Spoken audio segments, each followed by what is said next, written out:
어서오세요. 동쪽숲 찻집 보니입니다. 어서오세요. 동쪽숲이에요. 24절기로 입춘이 2월 4일이었어요. 그런데 24절기의 기준이 중국의 화북지방이어서 우리와는 차이가 있겠죠. 그걸 감안하면 우리의 실제 봄, 특히 강릉의 봄은 3월 14일부터 6월 20일까지라고 해요.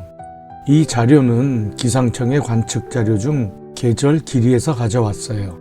그럼 기상청의 봄의 시작점의 기준은 무엇일까요? 일평균 기온이 5도씨 이상으로 올라간 후 다시 떨어지지 않는 첫날을 봄의 시작으로 정의한대요. 1912년부터 2020년까지 100년의 통계 자료예요. 그러니까 실제 봄은 3월 5일인 경칩과 3월 20일인 춘분 사이에 시작되네요. 통계상으론 봄의 기간이 4개월인데 우리가 느끼는 실제는 봄이 많이 짧아질 듯 싶죠. 아마도 지난 100년의 자료이기에 그렇다고 생각되네요. 최근 자료면 봄이 많이 짧아질 듯 하네요. 날씨는 영원한 화두임에 틀림없네요. 오늘 본의는 인체의 신비 그 첫째로 이야기해요. 부제는 사망 후 7분간의 뇌 활동이에요. 겨울을 지내고 다시 생명이 움트는 봄을 맞이하면서 계절의 순환과 어쩌면 비슷한 그러나 명확히 밝혀지지 않은 삶의 끝인 죽음 후의 궤적이 과학적으로 증명된 이야기네요. 오늘은 중국에서 가져온 녹차를 마셔봅니다. 맛이 달고 부드러워 떫은 맛은 없고 향긋하고 상쾌한 향이 아주 뛰어나네요. 동쪽숲 찻집 보니 그 25째 사연을 풀어봅니다. 오늘의 부제인 사망 후 7분간의 뇌 활동을 이야기하기 위해 먼저 죽음을 알아봐야겠죠. 우리나라의 전통적 죽음의 기준은 심폐사라고 해요. 심장 박동과 자발적 호흡이 영구적으로 멈추고 혈액순환과 산소 공급이 중단되어 모든 신체 기능이 회복 불가능하게 정지한 상태를 말해요. 우리나라 법률에선 심폐사를 사망의 기준으로 보네요. 그런데 의료 현장에선 뇌를 더해 세 장기가 모두 기능을 상실해야 사망으로 보는 경우가 많대요. 이유는 의료기술 발달로 심장과 폐의 기능을 대신할 수 있게 됨에 따라 뇌의 기능이 살아있으면 살려낼 가능성이 높아졌기 때문이래요. 여기서 뇌사가 등장하는데 심장과 폐는 정상인데 뇌만 기능을 잃는 경우네요. 최근엔 뇌사도 사망으로 인정하는 추세인데 장기 이식의 중요한 기준이기 때문이지요. 우리는 죽음 뒤에 무슨 일이 닥칠까 혹은 어떤 일이 벌어질까에 대한 원초적 궁금함을 가지고 있는 것이 인지상정이겠죠. 그래서 종교 혹은 철학 등을 바탕으로 여러 가지 이야기가 나오고 우린 이를 믿음의 차원 혹은 과학을 내세운 실증적 차원 등등으로 각자 결론을 내리죠. 그런 와중에 사망 후 7분 혹은 그 이하 몇 분간의 뇌 활동이 유럽에서 연구된 결과라는 정보가 각종 매체를 통해 알려졌네요. 우선 이것에 대해 알아보려고 해요. 우선 이런 실험이 공공연히 자연스럽게 이루어지긴 정말 어렵겠지요. 임종이 임박한 분들의 가족에게 여러 가지 센서를 붙여 실험하겠다 할 순 없겠지요.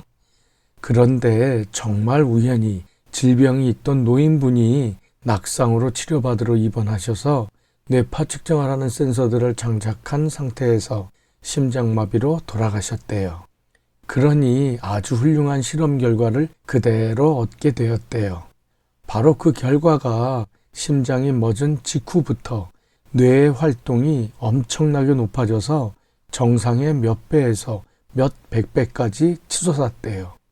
뇌파에는 여러 종류가 있는데 특히 머리를 많이 쓰는 때, 예를 들면 과거 회상이나 수학 문제 풀기 등등에는 감마파가 나오고 반대로 휴식이나 취침 등 편안한 상태에는 델타파가 나온대요. 보통은 죽음 후에는 모든 세포가 멈추는 상태로 들어가니 뇌도 델타파가 나올 것이라 여겨질 텐데 반대로 감마파가 치솟았다고 해요. 그래서 결과가 임사체험에서 자주 언급되는 마치 망자의 일생이 파노라마처럼 회상하게 되는 현상을 경험하는 것이 아닌가 하는 추측을 하게 된 거예요. 그런데 딱 한 번의 결과를 가지고 전체를 대변할 수 없는 것이고 또 직접 회상하는 것인지 확인할 수도 없는 상태인지라 단순 추측일 뿐이다고 하겠지만 여기엔 또 다른 경우가 있었대요. 바로 뇌사가 아닌 상태로 거의 죽음에 이른 단지 연명치료로 생명 현상을 유지하던 4명의 환자에게 가족의 동의를 받고 뇌파를 측정한 결과 산소를 끊는 순간부터 감마파가 급속히 증가하는 동일한 현상을 보였대요. 특히 감마파가 나온 부위가 대뇌 피질 중 측두엽, 후두엽과 두정엽 등 과거의 기억이나 회상을 담당하는 부위에서 발생했다고 해요. 꽤나 설득력이 있지요. 아직은 표본이 몹시 적긴 하지만 경향은 확실하다 할 만하지요. 그렇지만 지금까지의 결과만 가지고 단정하긴 어렵긴 해요. 그렇다고 아주 무시할 수 없기도 하고요. 그럼 위에서 언급한 거의 동일한 체험을 보여주는 임사체험에 대해 알아볼게요. 임사체험이란 심정지, 호흡정지, 중증 외상 등으로 생물학적 죽음에 매우 근접한 상태에서 의식이 유지되거나 특이한 심리, 지각 경험을 하는 현상을 말해요. 의학적으로는 사망 판정 직전 혹은 소생 직후 보고되는 공통적 주관 경험 정도로 정의된대요. 사실 임사체험만 이런 경험을 하는 것은 아니에요. 소위 유사체험도 있어요. 여기엔 첫째, 유체이탈 경험이 있어요. 죽음 위기 없이도 발생하고 명상과 수면 마비, 외상 후 스트레스 중 나타나고요. 둘째, 죽음 유사 체험은 실제 생리적 위기는 없지만 이번에 죽는다는 확신 속에서 발생하는데 교통사고 직전이나 추락 순간 등에 나타난대요. 셋째로 깊은 명상과 종교적 황홀경이 있어요.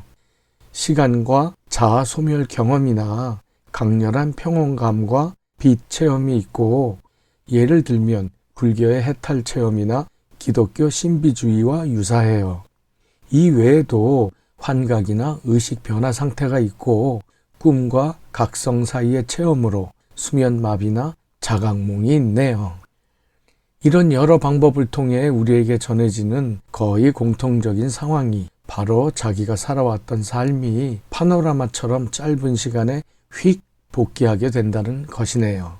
제 주변에도 체험한 경우를 보면 그 짧은 시간에 휙 지나가는 중에 내 자신이 비굴하거나 거짓말, 감추고 싶었던 사건들이 바로 그때 느꼈던 그 느낌 그대로 1도 빠짐없이 당시 느꼈던 감정 그대로 탁탁 튀면서 복귀되더라고요. 심지어 다시 생각하지 않아 아주 잊어버렸던 사소한 것 하나까지도 그대로 재현됨을 느꼈다고 해요. 이런 것을 들었을 때 나는 어떻게 받아들여야 할까요? 아직 명확하지는 않지만 과학적으로 증명되기 시작되었네요. 과연 이것이 사후세계의 존재를 증명하게 되는 시발점이 될까요? 청취자 여러분께서는 이 문제를 어떻게 생각하세요? 오늘 이야기는 결국 사후세계 존재의 유무와 관련된 것이겠지요. 그렇다면 각자 여러 가지 종교적 믿음에 기반하든 아님 자발적으로든 사후세계가 있다와 사후세계와 같은 것은 결코 없다는 두 부류로 나눠지겠죠. 제 생각에는 어느 쪽이 옳고 어느 쪽이 그른가 하는 것을 가지고 논쟁하는 것보다 그냥 양쪽 모두 그렇게 생각하시는구나 하고 서로 인정하는 것이 바람직할 것으로 생각되네요. 서로를 인정한다는 것은 왜 그런지 설명을 듣고 주장하는 것을 이해한 단계에서 상대를 인정하는 것을 말한다고 생각해요. 이해한다는 것이 곧 내가 받아들인다는 것은 아니겠죠. 어차피 양쪽 모두 살아가고 있는 동안 앞으로 경험할 것을 통해 내 의견이 바뀔 수도 있음이겠지요. 청취자 여러분 모두 평안하시고 기쁨 가득하세요. 동쪽 숲 찻집 보은이에요. 감사합니다.